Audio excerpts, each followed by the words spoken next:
Breaking ఉమ్మడి ప్రకాశం జిల్లాలో form 7 దరఖాస్తుల వ్యవహారంపై ప్రత్యేక దర్యాప్తు బృందం ఏర్పాటైంది. ప్రకాశం జిల్లా ఎస్పీ ఏఆర్ దామోదర్ నేతృత్వంలో ఈ సిట్ను ఏర్పాటు చేసింది సర్కార్. ప్రత్యేక దర్యాప్తు బృందంలో సభ్యులుగా Guntur west DSP Aravind, DGP నియమించిన మరో అధికారిని సభ్యుడిగా కొనసాగిస్తూ ఉత్తర్వులు జారీ చేసింది.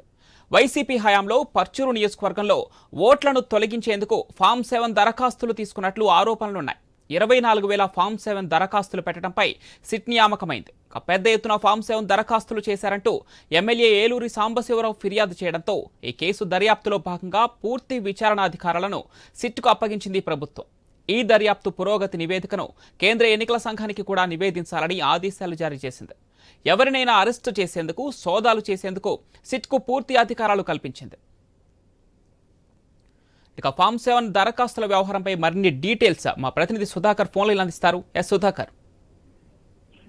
పవన్, గత వైసీపీ ప్రభుత్వంలో ఉమ్మడి ప్రకాశం జిల్లాలోని పర్చూరు నియోజకవర్గంలో ఫామ్ 7 దరఖాస్తుల వ్యవహారంపై జరిగిన అవకతవకలపై ప్రత్యేక దర్యాప్తు బృందం అయితే ఏర్పాటైంది. ప్రకాశం జిల్లా ఎస్పీ ఏఆర్ దామోదర్ నేతృత్వంలో ఆ ప్రభుత్వం ఈ సిట్ను ఏర్పాటు చేసింది. అయితే ప్రత్యేక దర్యాప్తు బృందంలో సభ్యులుగా ప్రకాశం జిల్లా ఎస్పీ దామోదర్ తో పాటు గుంటూరు వెస్ట్ డీఎస్పీ అరవింద్, డీజీపీని నియమించి మరో అధికారిని సభ్యుడిగా నియమిస్తూ ప్రభుత్వం ఉత్తర్వులు జారీ చేసింది.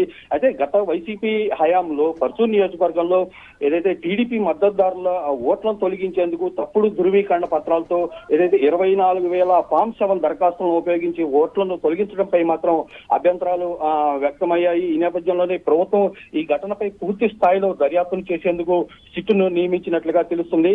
అయితే గత వైసీపీ ప్రభుత్వంలో పర్చూరు నియోజకవర్గంలో టీడీపీ ఓట్లను తొలగించేందుకు పెద్ద ఎత్తున ఫామ్ 7 దరఖాస్తులను చేశారని దరఖాస్తు చేశారు. దీనిపై విచారణ చేపట్టాలని చెప్పేసి స్థానిక పర్చూరు ఎమ్మెల్యే ఏలూరు సాంబశివరావు ప్రభుత్వానికి ఫిర్యాదు చేయడంతో ఈ ఘటనపై పూర్తి స్థాయిలో దర్యాప్తు చేసేందుకు ఈ బృందం ప్రభుత్వం ఏర్పాటు చేసింది. పర్చూరు నియోజకవర్గంలో ఓట్ల తొలగింపు కోసం ఫామ్ 7 దరఖాస్తులు ఎవరెవరు చేశారు, దీని వెనుక ఎవరెవరు ఉన్నారనే దానిపై సిటు బృందం పూర్తి స్థాయిలో విచారణ చేయనున్నది. ఈ కేసు దర్యాప్తు పూర్తి విచారణ అధికారులు మాత్రం ప్రభుత్వం సిట్టుకు అప్పగించింది. ఈ కేసులో దర్యాప్తులో ఎవరినైనా అరెస్ట్ చేయడంతో పాటు సోదాలు చేసేందుకు సిట్టు దర్యాప్తు అధికారులకు మాత్రం పూర్తి అధికారాలు ఇచ్చారు. సిఐడి చీఫ్ రవిశంకర్ అయ్యన్నారు ఏదైతే సిట్టు దర్యాప్తు పురోగతిని మాత్రం ఎప్పటికప్పుడు పర్యవేక్షించున్నారు.